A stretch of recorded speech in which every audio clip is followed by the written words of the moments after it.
ونعوذ بالله من شرور أنفسنا ومن سيئات أعمالنا من يهده الله فلا مضل له ومن يضلله فلا هادي له وأشهد أن لا إله إلا الله وحده لا شريك له وأشهد أن محمدًا عبده ورسوله صلى الله تعالى عليه وعلى آله وصحبه أجمعين أما بعد فقد قال الله تبارك وتعالى في كلامه المجيد أعوذ بالله من الشيطان الرجيم بسم الله الرحمن الرحيم اذهب إلى فرعون إنه طغى اذهبا إلى فرعون إنه طغى আল্লাহ সুবহানাহু ওয়া তাআলার মহান দরবারে শুকরিয়া জ্ঞাপন করছি যিনি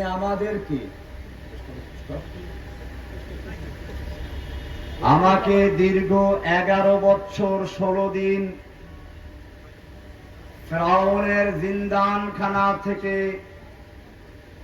জেল খাটার পরে মুক্ত করে ফরিদপুর জেলা আলেম ওলামা ও তাওহীদি জনতার উদ্যোগে ইসলামী মহাসম্মেলনে আসার তৌফিক এনায়েত করেছেন, এজন্য বলি আলহামদুলিল্লাহ।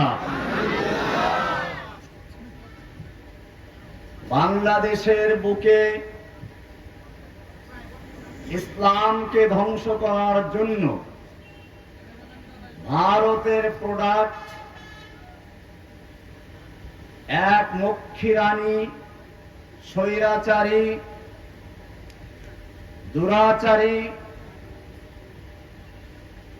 এক শাসক আমাদের উপরে চেপে বসেছিল। আপনারা জানেন, আমি ভারতে যখন পড়াশোনা করেছি তখনই একটা স্লোগান সেখানে ব্যাপকভাবে প্রচারিত হতো, वो हमारी माता है तुम उसको खाता है, तुमको चाहिए कब्रिस्तान या भेजेंगे पाकिस्तान। গরু মোদের মা, তোমরা তাকে খাও, তোমাদের হয়তো পাঠাবো পাকিস্তান নইলে কবরস্থান। শুধু এ পর্যন্তই নয়, তারা স্লোগান দিত, হিন্দু হিন্দি হিন্দুস্তান জবন ভেজো পাকিস্তান। হিন্দু হিন্দি ভাষা, হিন্দুস্তান হিন্দুদের জায়গা, এখানে মুসলমান থাকতে পারবে না। এইভাবে মুসলিম বিদ্বেষ ছড়িয়ে বাবরি মসজিদ ধ্বংস করে তার জায়গায় মন্দির নির্মাণ করেছে। বাংলাদেশকেও তারা একটা ভারতের প্রদেশ বানানোর জন্য যেই লোকটাকে দীর্ঘদিন পর্যন্ত তৈরি করেছিল, সেই লোকটার নাম ছিল শেখ হাসিনা। সেজন্য সে প্রথমেই এসে বাংলাদেশের মানুষকে দুই ভাগে বিভক্ত করার চেষ্টা করেছিল। আপনারা জানেন, ফিরআউন সম্পর্কে কোরআনে বলা হয়েছে, ফিরআউন তার জাতিকে বিভিন্ন দলে বিভক্ত করত।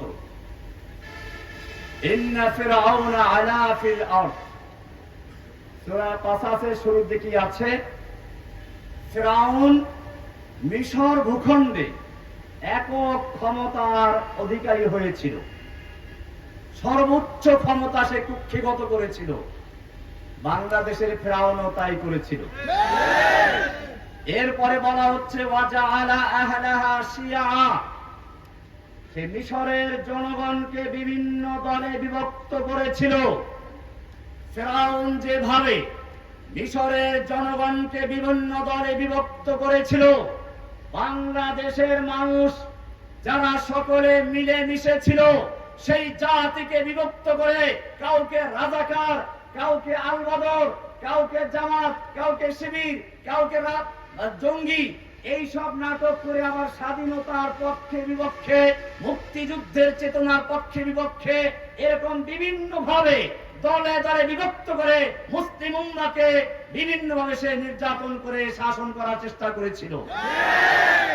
যার কারণে আপনারা জানেন, প্রথমবার যখন এই হাসিনা ক্ষমতা এসেছিল, এদেশের লক্ষ ওলামায়ে কেরামদের উস্তাদুল আসাতিজা শাইখুল হাদিস আল্লামা আজিজুল হক সাহেবকে জেলে পুরেছিল।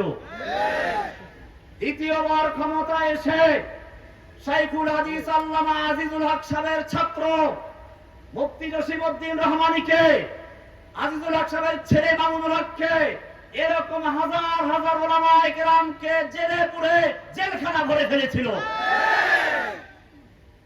আর জঙ্গি নাটক সাজিয়েছিল। আমাকে বলা হয়েছিল আনসারুল্লাহ বাংলা টিমের প্রধান। আমি সাংবাদিক ভাইদেরকে স্পষ্ট বলতে চাই, জসিমউদ্দিন রহমানী কোন গোপন সংগঠনের লোক ছিল না। তার প্রত্যেকটা বক্তব্য ছিল প্রকাশ্যে।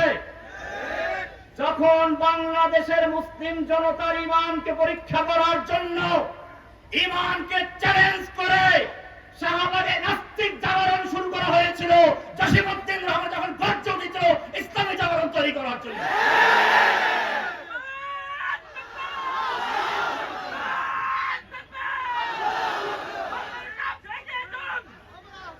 জঙ্গি নাটকের দিন শেষ, জসিমউদ্দিন রহমানের বাংলাদেশ। জঙ্গি নাটকের দিন শেষ, রহমানের বাংলাদেশ। এখনো শেখ হাসিনার সেই জঙ্গি নাটকের কিছু প্রেতাত্মা বসে আছে, শাসন যন্ত্রের ভিতরে এরা লুকিয়ে আছে। সুযোগ পেলেই এখনো সেই হাসিনার মতো বলতে থাকে জঙ্গিবাদী, তাকফিরি, অমুক্তমুখ। আমি স্পষ্ট করে বলতে চাই, বাংলাদেশের মুসলিম জনতা, বাংলাদেশের তাওহীদি জনতা এবারে ঐক্যবদ্ধ হয়েছে। এরপরে যদি কাউকে বিচ্ছিন্ন করার চেষ্টা করা হয়, কাউকে জঙ্গিবাদী বলা হয়, তাওহীদি জনতা তার মোকাবেলা করার জন্য মাঠে রক্ত দিতে যাওয়া করবে না। আমি আমার তাওহীদি জনতাকে জিজ্ঞেস করতে চাই, বাংলার জমিনে তাওহীদি রাজ কায়েমের জন্য যদি বুকের তাজা রক্ত রাজপথে ঢেলে দিতে হয়, তোমরা তৈরি থাকবে কিনা? ইনশাআল্লাহ। জিল্লায়ে তাকবীর। জঙ্গি নাটকের দিন শেষ, খুনি হাসিনার দিন শেষ। আজিজুল হক সাহেবকে দিয়েছিল পুলিশ হত্যা মামলা। এদেশের কোরআনের পাখি বলা হয় যাকে, আল্লামা সাঈদী সাহেবকে বলা হয়েছিল রাজাকার। তিনি জেলখানাতে শেষ নিঃশ্বাস ত্যাগ করেছেন। ভাইয়েরা আমার, এদেশের যারা কোরআনের কথা বলে, হাদিসের কথা বলে, যুবকদের মধ্যে যারা ইসলামের চেতনা তৈরি করার সক্ষমতা রাখে, এদের সবচেয়ে বড় শত্রু হচ্ছে সেই সমস্ত ওলামায়ে কেরাম। এরা আলেমদেরকে বরদাস্ত করতে পারে না। এই কারণে মনে রাখতে হবে, এক এক করে ওলামায়ে কেরামদেরকে বিভক্ত করার চেষ্টা করেছিল, এখনো করা হচ্ছে। সেজন্য আমাদের স্পষ্ট বক্তব্য, এখন থেকে আমাদের মধ্যে কোনো বিভক্তি নেই।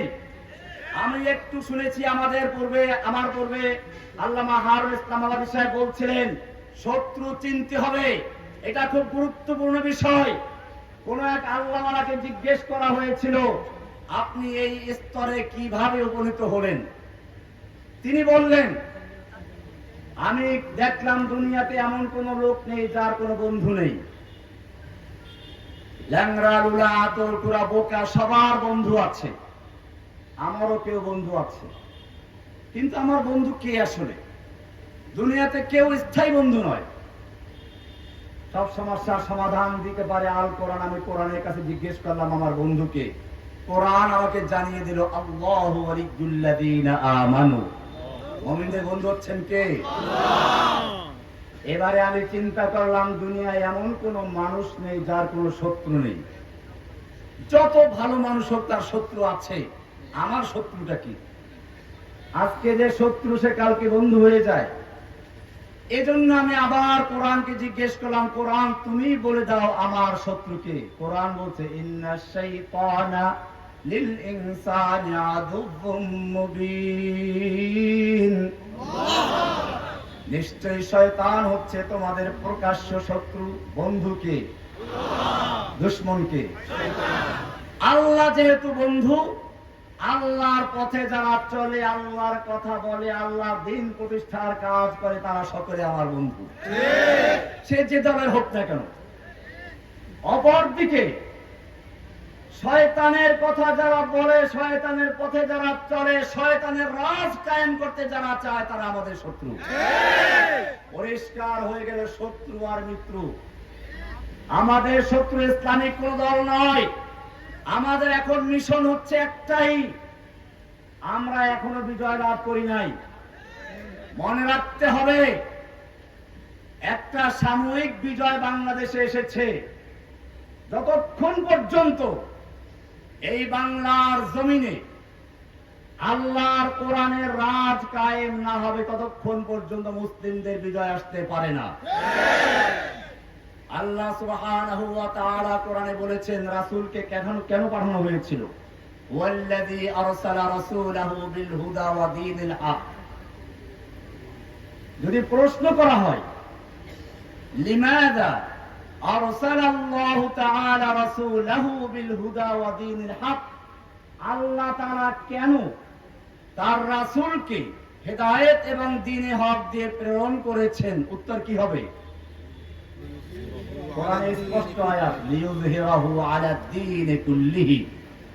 অন্য সব দ্বীনে বাতিলের উপরে আল্লাহর দেওয়া দ্বীনে হককে বিজয় করার জন্য। সব দ্বীনে বাতিলের উপরে আল্লাহর দ্বীনে হককে বিজয়ী করার জন্য আল্লাহ তার রাসূলকে পাঠিয়েছেন। আমাদের দেশে ইসলাম কি বিজয়ী আছে না পরাজিত? কোরআন দ্বারা কি আদালত চলে, সংসদ চলে, ব্যাংক চলে, ব্যবসা বাণিজ্য চলে? তাহলে বোঝা গেল ইসলাম এখনো বিজয়ী হয় নাই। আমাদের এখন কাজ কি? ইসলামকে বিজয়ী করা। ইসলামকে বিজয়ী করতে গেলে আমাদের ঐক্যবদ্ধ হতে হবে। আপনারা জানেন কোরআনের স্পষ্ট আয়াত আছে। কোরআনে আল্লাহ রাব্বুল আলামিন সূরা আলে ইমরানের 103 নম্বর আয়াতে বলেছেন, ওয়াতাসিমু বিহাবলিল্লাহি জামিআ। তোমরা আল্লাহর রজ্জুকে ঐক্যবদ্ধভাবে ধারণ করো। ওয়ালা তাফাররাকু, বিচ্ছিন্ন হইও না। আমাদের বিচ্ছিন্ন হওয়ার সুযোগ নেই। এরপরে কোরআনে সূরা আনফালের 46 নম্বর আয়াতে বলা হয়েছে, ওয়ালা তানাযাউ, তোমরা পরস্পরে ঝগড়ায় লিপ্ত হইও না। ফাতাফশালু, তোমরা হীনমন্য হয়ে যাবে। ওয়া তাযহাবা রিহুকুম, তোমাদের প্রভাব, শত্রুদের মনের ভিতরে তোমাদের প্রভাব তা নষ্ট হয়ে যাবে। আপনারা দেখেছেন শেখ হাসিনার যে দুর্দান্ত প্রতাপ ছিল, এত সহজে ধ্বংস হবে তাকে আমরা কল্পনা করেছিলাম? আমার মনে পড়ে কোরআনের আয়াত, মা যানানতুম আন ইয়াখরুজু ওয়া যান্নু আন্নাহুম মানিআতুম হুসুনুহুম মিনাল্লাহ।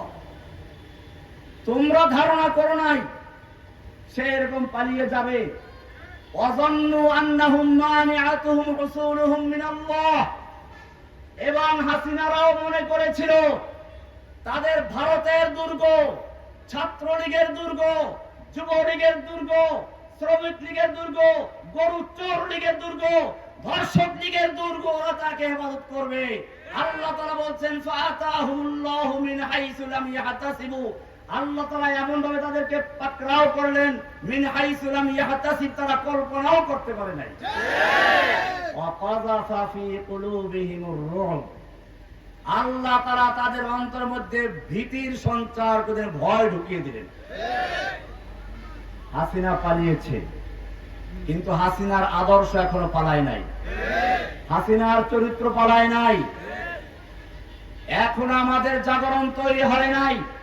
যতক্ষণ পর্যন্ত এই বাংলার জমিনে তাওহীদের আওয়াজ না উঠবে, প্রত্যেকটা মানুষের অন্তরে নামাজ পড়া যেমন ফরজ, কোরআন পড়া মসজিদ তৈরি করা যেমন জরুরি, মাদ্রাসা তৈরি করা যেমন জরুরি, এরকম ভাবে যতক্ষণ পর্যন্ত প্রত্যেকটা মানুষ এই কথা না বুঝবে যে আকিমুদ্দিন, দিন কায়েম করা, দিনকে বিজয়ী করা জরুরি, ততক্ষণ পর্যন্ত দিন কায়েম হবে না। এজন্য আমাদের কাজ হচ্ছে গ্রামে গঞ্জে সব জায়গায় আকিমুস-সালার সাথে সাথে আকিমুদ্দিনের স্লোগান তৈরি করে দেওয়া, সবার মধ্যে ছড়িয়ে দেওয়া। ভাইয়েরা আমার, আমাদের কাজ করতে গিয়ে সতর্ক হতে হবে। আবেগ দিয়ে কাজ করলে চলবে না। কোন জায়গায় এখন মসজিদ মন্দির ভেঙে দিল বা কোন মাজার ভেঙে দিল, এটা দুশমনদের একটা চক্রান্ত। হাসিনার পরিকল্পনা ছিল সে যখন দেশ থেকে পালিয়ে যাবে, এরপরে শত শত মন্দিরে আগুন দেওয়া হবে, হিন্দুদের বাড়ি করে আগুন দেওয়া হবে, এরপরে সে প্রচার করবে হিন্দুদের উপরে গণহত্যা চালানো হচ্ছে, ভারতকে বলা হবে তারা দখল করে নেবে বাংলাদেশ। এই পরিকল্পনা নিয়েই সে পালিয়েছিল ভারতে। এবং সেজন্য আপনারা বারবার দেখেছেন এই জঙ্গিরা উৎপাত করা শুরু করেছে, এই আন্দোলনকেও জঙ্গিবাদী রূপ দেওয়ার চেষ্টা করেছিল। বারবার আমাদের জেলখানা যেখানে ছিলাম সেখানে হামলা করার চেষ্টা করা হয়েছিল, কিন্তু আল্লাহ রাব্বুল আলামিন কোরআনে বলেছেন ইন্নাহুম ইয়াকিদুনা কাইদা ওয়া আকিদু কাইদা। আল্লাহ তাআলা তাদের সকল ষড়যন্ত্র, চক্রান্তর জালকে মাকড়সার জালের মতো ছিন্ন করে দিয়ে হাসিনাকে পালাতে বাধ্য করেছে। জাআল হাক্কু ওয়া যাহাকাল বাতিল ইন্নাল বাতিলা কানা যাহুকা। ফিরাউন আয়ে, হামান आए, जालिम जाबिर सुल्तान आए, कितने कितने शैतान आए, सबको हुई रसवाई हासिल। जाअल हक्कु व ज़हक़ल बातिल इन्नल बातिला काना ज़हूक़ा। हसीना आए, नौफिल आए, कौवा कादिर नानुक आए, कामल आनिस शैतान आए, कितने कितने शैतान आए, सबको हुई रसवाई हासिल। जाअल हक्कु व ज़हक़ल बातिल इन्नल बातिला काना ज़हूक़ा। বাতিল চলে গেছে, কিন্তু এখনো শেষ হয় নাই। ওই যে অজীব, মানে সজীব নয়, কি অজীব। অজীব মানে হচ্ছে যার জীব নাই, জড় পদার্থ। অজিত সাহেব একজন ভালো মানুষ ছিলেন, আমি তার নামে ওর নাম দিতে চাই না, এজন্য ইয়াজিদ। তাহলে অজীব, ইয়াজিদ পরাজয়, কি নাম? জয়ের জায়গায় পরাজয়। সে এখন জয় না বিজয়? পরাজয়, পরাজয়। কাজে এখন থেকে তার নাম হবে অজীব ইয়াজিদ পরাজয়। সে এখন ভাষণ দিচ্ছে আমি আছি, আমি আওয়ামী লীগের হাল ধরবো, ক্ষমতায় আসবো। আমি বাংলা তাওহীদি জনতাকে বলতে চাই, ছাত্র জনতাকে বলতে চাই, আজকে যেভাবে ঐক্যবদ্ধ ভাবে মাঠে নেমেছো, এই ঐক্যবদ্ধ ধরে রাখতে হবে। ফাটল ধরাবার চেষ্টা করা হবে। স্কুলের ছাত্র, কলেজের ছাত্র, মাদ্রাসা ছাত্র বিভিন্ন রূপে কালারিং করা হবে। আমাদেরকে মনে রাখতে হবে আমাদের কোন স্কুলের পরিচয় নয়, মাদ্রাসার পরিচয় নয়, কে আলিয়া, কে কওমিয়া, কে স্কুল, কলেজ, ইউনিভার্সিটি সেই পরিচয় নেই। আমাদের একটাই পরিচয়, আমরা তাওহীদবাদী মুসলমান। तौहीद की अमानत सीनों में है हमारे, आशा नहीं मिटाना नाम निशा हमारा। ভাইরা আমার, আমাদেরকে মনে রাখতে হবে কিছু নাদান দোস্ত আছে। নাদান দোস্তের কাজ কি? এক লোক ঘুমাচ্ছিল, তো তার বন্ধুকে বললো যে আমাকে পাহারা দিও, কেউ যেন ক্ষতি না করে। একটা মাছি বারবার এসে ওই ঘুমন্ত দোস্তের নাকে পড়া শুরু করলো, আর সজাগ দোস্ত তাড়াতে লাগলো। কয়েকবার তাড়াবার পরে রাগ উঠলো, মাছিও নাথর বান্দা, একবার তাড়ালে সেখানে বসবি। একটা পাথর নিয়ে বসে আছে ওই সজাগ বন্ধু। যেই মাছি বসলো, আর মাছির উপরে সেই পাথর নিক্ষেপ করলো, মাছি উড়ে চলে গেছে। বন্ধু আছে? আমাদের কিছু নাদান দোস্ত আছে। এখন আমরা একটা পরিবেশে আছি, এটাকে আমাদের স্থিতিশীল রাখতে হবে। এখন একটা মাজার ভেঙ্গে অথবা একটা মন্দির ভেঙ্গে কুফফারদের নীল নকশা বাস্তবায়ন করার কোনো দরকার নেই। কুফফারদের ফাঁদে পা দেওয়ার কোনো দরকার নেই। আমরা যদি একটা লোক বাঘ শিকার করতে যায়, সে একটা হরিণ দেখে অথবা সে একটা খরগোশ দেখে তার পিছনে দেখে যায়, বাঘ শিকার করতে পারবে? আমাদের এখন কর্মসূচি কি? দিনকে বিজয়ী করা। কর্মসূচি কি এখন? দিনকে বিজয়ী করা। লিইয়ুযহিরাহু আলাদ দীনি কুল্লি। আমাদের স্লোগান কি এখন? হুয়াল্লাযী আরসালা রাসূলাহু বিল হুদা ওয়া দীনিল হক লিইয়ুযহিরাহু আলাদ দীনি। এখন আমাদের একটা কর্মসূচি, আমরা আল্লাহর জমিনে আল্লাহর দ্বীনকে বিজয়ী করতে গিয়ে আমাদের জীবন, আমাদের জান, আমাদের মাল সব কিছু কোরবান করব। আল্লাহর দ্বীনকে, আল্লাহর কোরআনের রাজ কায়েম না করে ঘর ফিরবেন ইনশাআল্লাহ। এই স্লোগান নিয়ে আমরা মাঠে নামবো।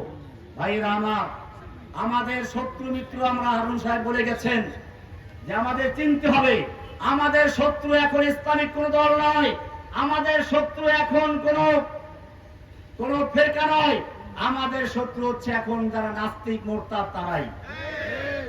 কোরআন পরিষ্কার বলে দিয়েছে, আপনারা জানেন আল্লাহ সুবহানাহু ওয়া তাআলা কোরআনে এই নাস্তিক মুরতাদদের সম্পর্কে স্পষ্ট বলেছেন, লাইন লাম ইয়ানতাহিল মুনাফিকুনা ওয়াল্লাযীনা ফী কুলুবিহিম মারাদ। যদি মুনাফিকরা এবং যাদের অন্তরে ইসলাম বিদ্বেষের রোগ আছে তারা, ওয়াল মুরজিফুনা ফিল মাদিনা, এবং মদিনায় যারা গুজব রটায় তারা যদি বিরত না হয়, লানুগরিয়ান্নাকা বিহিম, হে নবী আপনাকে আমি তাদের বিরুদ্ধে খেপিয়ে দিব, উত্তেজিত করে দিব। সুম্মা লা ইউজাবিরুনাকা ফিহা ইল্লা কালিলা, এরপরে তারা আপনার প্রতিবেশী হয়ে মদিনায় আর বসবাস করতে পারবে না, অল্প দিনই বসবাস করতে পারবে। মালউনিন, তারা যে কয়দিন থাকবে তাও থাকবে অভিশপ্ত হয়ে। এরপরে আল্লাহ তাআলা বলছেন, আইনামা সুকিফু, ওদেরকে যেখানে পাওয়া যায় উখিযু, ওদেরকে পাকড়াও করা হবে। ওয়াকুতিলু তাকতীলা, অর্থ কি তা? এগুলো সব ফেল মাজহুল, মারুফ নয়। আমি বলে থাকি যে মাজহুল কাকে বলে? মাজহুল হচ্ছে মা লাম ইউসাম্মা ফাইলুহু, যার ফাইল উল্লেখ থাকে না। তার মানে হচ্ছে, আমরা দেখেছি শেখ হাসিনার বাবার জন্য আইন করা হয়েছিল। শেখ হাসিনার বাপকে যদি কেউ গালি দেয়, প্রথমবার যদি অন্যায় অপরাধ করে তাহলে 14 বছরের সাজা ছিল, দ্বিতীয়বার করলে লাইফ সাজা, যাবজ্জীবন সাজার ব্যবস্থা করা হয়েছিল। আমরা বলেছিলাম আপনার বাবার প্রতি আপনার ভালোবাসা থাকবে, এটাই স্বাভাবিক, আপনি আইন করেন, কোনো আপত্তি নাই, কিন্তু মনে রাখবেন আপনার কাছে আপনার বাবার যতটুকু ভালোবাসা রয়েছে, আপনার কাছে আপনার বাবার যতটুকু মূল্য রয়েছে, একজন তাওহীদবাদী মুসলিমের কাছে আল্লাহ এবং রাসূলের ভালোবাসা তার চেয়ে লক্ষ কোটি গুণে বেশি রয়েছে। আপনার বাবার জন্য যে আইন করতে পারেন, আর আমার আল্লাহর নবীর জন্য, আল্লাহর জন্য কোন আইন না থাকে, এদেশের তাওহীদি জনতা আইন হাতে তুলে নিতে বাধ্য হবে। আমরা বলি নাই কাউকে যে কোনো বড়গার নাস্তিকের কোপাতে হবে, কিন্তু আমরা এখনো বলি তাওহীদি জনতাকে, সরকারকে বলবো, এখনো যারা ইসলামের বিরুদ্ধে ষড়যন্ত্র করে যাচ্ছে, আল্লাহর বিরুদ্ধে কটূক্তি করে যাচ্ছে, আল্লাহর নবীর বিরুদ্ধে কটূক্তি করে যাচ্ছে, অথবা আলেম ওলামাদেরকে জঙ্গিবাদী, তাকফির ইত্যাদি বলে গালিগালাজ করছে, আপনারা তাদের বিরুদ্ধে কঠোর ব্যবস্থা গ্রহণ করুন। যদি আপনারা কোনো ব্যবস্থা গ্রহণ না করেন, তাওহীদি জনতা তাদেরকে কবর রচনা করে ছাড়বে ইনশাআল্লাহ। খুনি হাসিনার দিন শেষ। বাংলার জমিনে কোন নাস্তিক মুরতাদ আল্লাহকে গালি দিয়ে, রাসূলকে গালি দিয়ে, আল্লাহকে কটূক্তি করে, রাসূলের নামে কটূক্তি করে এই বাংলার জমিনে থাকার অধিকার রাখে না। সুতরাং সরকারকে বলবো, আর আগুন নিয়ে খেলা করবেন না, আগুন নিয়ে বহুত খেলা করেছে হাসিনা। হাসিনা পালাবার জায়গাও খুঁজে পাচ্ছে না। বাংলার জমিন থেকে তাসলিমা নাসরিন পালিয়েছে, বাংলার জমিন থেকে হনুমান পালিয়েছে, বাংলার জমিন থেকে নাস্তিক মুরতাদরা পালিয়েছে। কিয়ামত পর্যন্ত বাংলার জমিনের যে কেউ আল্লাহকে নিয়ে কটূক্তি করবে, রাসূলকে নিয়ে কটূক্তি করবে, তাকে বাংলার জমিনে থাকতে দেওয়া হবে না। আমরা আইন তুলে হাতে তুলে নিতে চাই না, কাউকে নেওয়ার জন্য বলছিও না। খুব ভালো করে বুঝবেন, আমাদের এখন কাজ হচ্ছে ইসলামকে বিজয়ী করা। সেজন্য ছোটখাটো কোনো কাজ করে আমাদের বড় কর্মসূচি ক্ষতিগ্রস্ত করতে চাই না। যারা আমাদেরকে ভালোবাসেন, মুফতি হারুন এজাহার সাহেব ছুটে এসেছেন, এদেশের আলেম ওলামারা এখানে আছেন, ফরিদপুরের ওলামায়ে কেরামরা আছেন, সমস্ত ওলামায়ে কেরাম এখন ঐক্যবদ্ধ হয়েছে। ওলামায়ে কেরামদের সকলের দিনের তামান্না ইনশাআল্লাহ আমাদের এই শতাব্দীর ভিতরে বাংলাদেশে কোরআন সুন্নাহর রাজ কায়েম করে ছাড়বেন ইনশাআল্লাহ। সেজন্য কেউ আমাদের মূল ধারার পরিবর্তে, ওলামায়ে কেরামদের নেতৃত্বের পরিবর্তে খুচরা খুচরা দল করে আলাদা কর্মসূচি বাস্তবায়ন করে আমাদের ক্ষতি করার চেষ্টা করবেন না। ওলামায়ে কেরাম জেগেছে, ওলামাদের নেতৃত্বে আপনারা কাজ করবেন। এখানে আমাদের ছাত্র ভাইয়েরা আছেন, আধুনিক শিক্ষিত, ইসলামী শিক্ষিত সব রকমের ভাইয়েরা আছেন। আমি সারা বাংলাদেশের সকল ভাইদেরকে বলবো, সকল ভেদাভেদ ভুলে গিয়ে আমাদের মধ্যে কে স্কুলের ছাত্র, কলেজের ছাত্র, ইংরেজি শিক্ষিত আর কে মাদ্রাসার ছাত্র, আমরা সেই ভেদাভেদ রাখবো না। আমরা সকলে ওলামায়ে কেরামদের নেতৃত্বে কাজ করবো ইনশাআল্লাহ। আমরা খুচরা খুচরা দল কায়েম করবো না। এটা ফেরাউনের কাজ ছিল, যেটা শুরুতেই বলেছি। ফেরাউন দলে দলে বিভক্ত করত। আমরা কি ফেরাউনের আদর্শ বাস্তবায়ন করবো না রাসূলের আদর্শ বাস্তবায়ন করবো? আল্লাহর নবী সাল্লাল্লাহু আলাইহি ওয়াসাল্লাম মদিনায় গিয়ে আউস এবং খাজরাজদেরকে ঐক্যবদ্ধ করেছিলেন না বিচ্ছিন্ন করেছিলেন? ঐক্যবদ্ধ করেছিলেন। ফেরাউন ঐক্যবদ্ধ করেছিল না বিচ্ছিন্ন করেছিল? কাজে মনে রাখতে হবে, আমাদেরকে ঐক্যবদ্ধ করার চেষ্টা করতে হবে, বিচ্ছিন্ন করার নয়। 2 নম্বর বিষয়, দাওয়াতের ভাষা আর জিহাদের ভাষা এক নয়। ফেরাউন সম্পর্কে আল্লাহ তাআলা বলেছেন মুসা আলাইহিস সালামকে, ইযহাবা ইলা ফিরআউনা ইন্নাহু তাগা।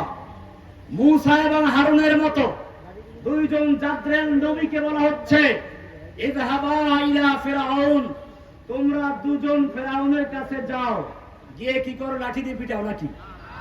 ফেরাউনের মতো জাদ্রেল কাফের মুসা আর হারুনের মতো 2 জন নবীকে পাঠাচ্ছেন। আল্লাহ তাআলা কি বলছেন ভালো করে শুনুন, ফাকুলা লাহু কওলাল লাইয়িনা, তোমরা 2 জন তার কাছে গিয়ে নম্রভাবে কথা বলো। বুঝা গেল দাওয়াতের ভাষা হচ্ছে নম্র, যুদ্ধের ময়দানের ভাষা হচ্ছে আসিদ্দা ওয়াল কুফফার। ব্যস্ত লাগাবেন না। আমরা এখন দাওয়াতের ময়দানে আছি।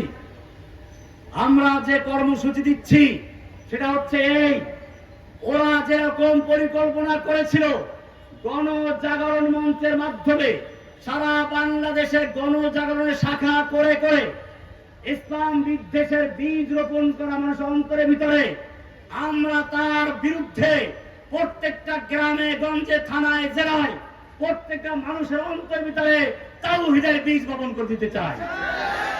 এখন থেকে আমাদের মূল কাজ হচ্ছে তাওহীদের জাগরণ। কিসের জাগরণ? তাওহীদের জাগরণ। আল্লামা ইকবাল বলেছেন, আল্লামা ইকবাল রহমতুল্লাহ একটা কবিতা রয়েছে, ই যেমন মামুর হোগা নগমায়ে তাওহীদ সে, ই যেমন মামুর হোগা নগমায়ে তাওহীদ সে, এই বাগান আবার তাওহীদের সেই নগমা, তাওহীদের সেই আওয়াজে আবার মুখরিত আলোকিত হবে। ভাইরা আমার, যুবক ভাইদেরকে বলবো, আপনারা যারা একত্রিত হয়েছেন, আপনাদের মনে রাখতে হবে এই ময়দান থেকে পালানো যাবে না। ময়দানে নেমেছেন, কিয়ামত আমাদের ইসলাম বিজয় না করা পর্যন্ত আমরা ময়দান ত্যাগ করব ইনশাআল্লাহ। আপনারা জানেন উহুদের ময়দানে যুদ্ধ চলছিল, এক যুবক আল্লাহর নবীকে প্রশ্ন করলেন, ইয়া রাসূলুল্লাহ, আমার এই সুন্দর চেহারা, আমার এই যৌবন, আমার এই বাহু শক্তি, আমি যদি আল্লাহর রাস্তায় যুদ্ধ করে শহীদ হয়ে যাই, আল্লাহ আমাকে কি পুরস্কার দিবেন? আল্লাহর রাসূল সাল্লাল্লাহু আলাইহি ওয়াসাল্লাম বলেছিলেন জান্নাত দিবেন। যুবক বলল, বাহ, জান্নাত। তিনি তরবারি হাতে নিয়ে যুদ্ধ করতে শুরু করলেন। ব্যাগের থেকে কি কয়েকটা খেজুর বের করলেন, একটু কোমরটা সোজা করার জন্য, শক্তি বাড়ানোর জন্য। কয়েকটা খেজুর খেয়ে বাকিগুলো ছুঁড়ে মারলেন, আর বললেন, এতগুলো খেজুর খেতে গেলে আমার অনেক সময় লেগে যাবে, জান্নাতে যেতে দেরি হয়ে যাবে। যুবক তরবারি হাতে নিয়ে দুশমনের ভিড়ে ভিতরে ঢুকে গেল, দুশমনদের কেটে কেটে স্তূপ করে ফেলতে লাগলো। চাঁদ যেরকম ভাবে, পূর্ণিমার চাঁদ যেরকম ভাবে কালো মেঘের ভিতরে ঢুকে যায়, সেরকম দুশমনের ভিড়ে ঢুকে গেছে। সাহাবায়ে কেরাম ডাক দিলেন, যুবক ফিরে আসো, আমাদের কাতারে ফিরে আসো। যুবক মুখে হাসি, চেহারায় রক্ত, বলতে, আমাকে যেতে দাও, আমি উহুদ পাহাড়ের দিক থেকে জান্নাতের সুগন্ধি পাচ্ছি। যুদ্ধ করতে করতে শহীদ হয়ে গেল, জীবন দিয়ে দিল। এটাই হবে আমাদের আদর্শ। डरते नहीं दुनिया में मुसलमानों के सीसे, जब दौलत ईमान मिली उनको नबी से। বড়গার রাজি ভাইদারকে যারা হত্যা করেছিল, আমি জানি না তারা কেন, চিন্তাও না, অথচ সেই মামলা আমাকে দেওয়া হয়েছিল।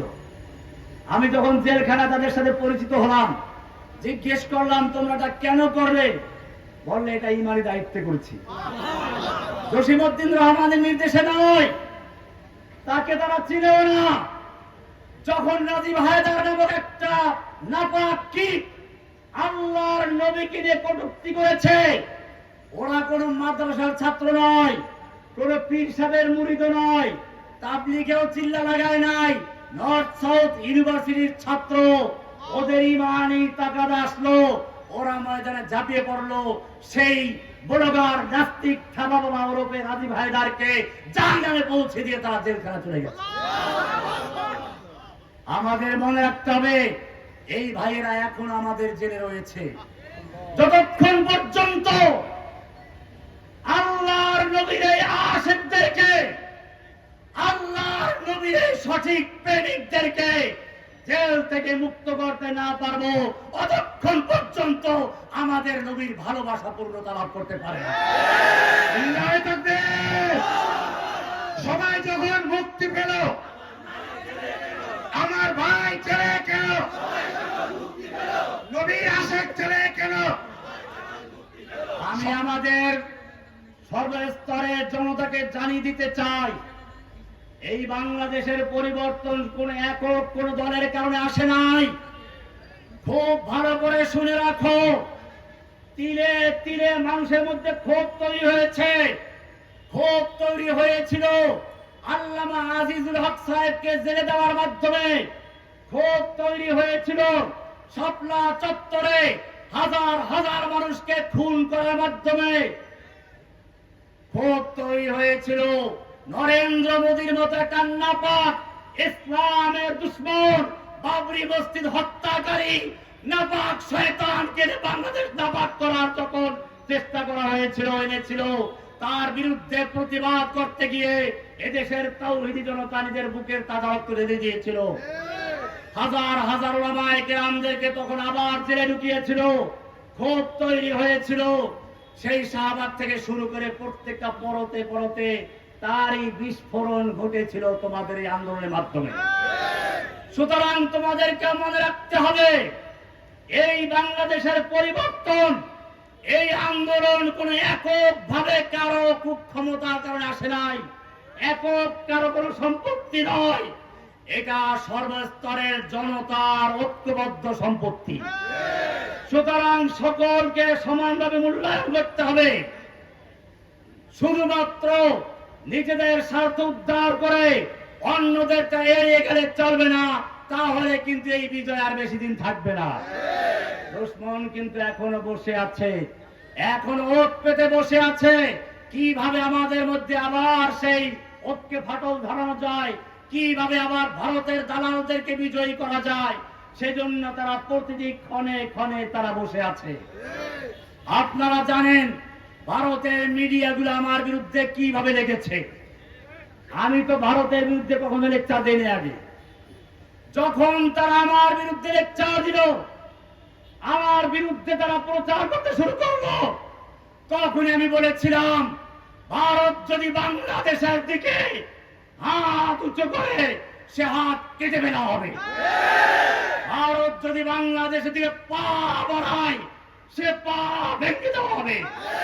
ভারত যদি বাংলাদেশের দিকে চোখ তুলে দাঁড়ায় সে চক্ষু উপড়ে ফেলা হবে। আমি বলেছিলাম ভারত যদি বাংলাদেশকে দখল করতে চায় তাহলে চীন সেদিন কি করবে, চিকেন নেক বন্ধ করে দিয়ে ভারতের 7 সিস্টারকে স্বাধীনতা করে দেবেন। শুধু তাই নয়, বাংলাদেশকে যদি আক্রমণ করতে চাও পশ্চিমবঙ্গ মুক্ত করে ছাড়ুন ইনশাআল্লাহ। শুধু এ পর্যন্তই নয়, আমি বলেছিলাম শিখদেরকে বলেছি এখনই সুযোগ আছে, নরেন্দ্র মোদীর কবর দেওয়ার জন্য তোমরা তোমাদের স্বাধীনতা ঘোষণা করে দাও। কাশ্মীরি মুসলমানদের সম্পর্কে বলেছিলাম পাকিস্তান এবং আফগানিস্তানের মুসলমান তোমরা ভাই ভাই যুদ্ধ করো না, তোমাদের যদি যুদ্ধ করার ক্ষমতা থাকে তাহলে ল্যান্ডি মুসল হিন্দুদের বিরুদ্ধে যুদ্ধ করে কাশ্মীরি ভাইদের পাশে দাও। ইল্লাহি তাকবীর। জিহাদ জিহাদ জিহাদ চাই। সাবিলুনা সাবিলুনা তরিকুনা তরিকুনা। ভাইয়েরা আমার, মূলত আমার আসলে বক্তব্য দেওয়ার মতো অবস্থা নেই, শরীর অত্যন্ত খারাপ। আজকে এই প্রোগ্রাম ক্যান্সেল করারই আলোচনা হয়েছিল, কিন্তু তারপরেও আপনাদের ভালোবাসা মহাব্বতের কারণে আসতে হয়েছে। আমি দোয়া চাই, আমাকে জেলখানায় নির্জন বাসে রাখা হতো, কারাগারে নির্জন বাস আর একটা কারাগার, বিভিন্ন উপবাস করা হতো। সবচেয়ে বড় কষ্ট হতো যখন তারা আল্লাহকে নিয়ে উপবাস করত। রিমান্ডে নিয়ে এক পুলিশ অফিসার বলেছিল, রহমানী সাহেব, কোরআনে তো বলা আছে কুল্লা ইয়াউমিন হুয়া ফি শান, আল্লাহ ব্যস্ত আছে। নাউজুবিল্লাহ। এখন আমরা আপনাকে অত্যাচার নির্যাতন যাই করে আল্লাহ দেখবেন না, আল্লাহ ধরবেন, থ্রেট দিয়েছেন সানাফুরুলাকুম আইয়ুস সাকালান, এটা একটা থ্রেট দিয়েছেন, যখন ধরবেন তখন দেখবো। এখন তো আমরা আপনাকে ধরেছি। এভাবে তারা উপহাস করত, মজাক করত। এদের নামগুলো সুন্দর, একটা নাম ছিল তাওহীদ। কি নাম? এই পুলিশ অফিসারের নাম ছিল তাওহীদ। সুতরাং মনে রাখতে হবে, এদেশে এমন কিছু হিন্দু আছে, হিন্দুদের দালাল আছে, নাস্তিক মুরতাদ আছে, যাদের নাম তাদের বাপ দাদা রেখেছিল খুব সুন্দর, তাওহীদুল ইসলাম, তাওহীদুর রহমান ইত্যাদি, কিন্তু তারা সবচেয়ে বড় আল্লাহ এবং আল্লাহ রাসূলের দুশমন। এই দুশমনদের আমাদের মোকাবেলা করতে হবে, সেজন্য ঐক্যবদ্ধ থাকতে হবে, হুঁশিয়ারের সাথে কাজ করতে হবে। দুশমনদের ফাঁদে পা পাড়া দেওয়া যাবে না। আল্লাহ তাআলা আমাদের সকলকে বিষয়গুলোকে বুঝার এবং তৌফিক দান করুন। আমিন। ওয়াসাল্লাল্লাহু তাআলা আলা নবিয়িনা মুহাম্মদ ওয়া আলা আলিহি ওয়া সাহবিহি আজমাইন। আসসালামু আলাইকুম ওয়া রাহমাতুল্লাহি ওয়া বারাকাতুহু। দুইটা জরুরি এলান। একটা হলো আমাদের ভলান্টিয়ার ভাইদের 3টা মোবাইল হারিয়ে গেছে। হয়তো কেউ পেয়ে থাকতে পারেন, আমরা বলছি না কেউ নিয়ে নিয়েছেন। আমাদের মাহফিলের ভলান্টিয়ার ভাইদের 3টা মোবাইল হারিয়ে গেছে। আপনারা যদি পেয়ে থাকেন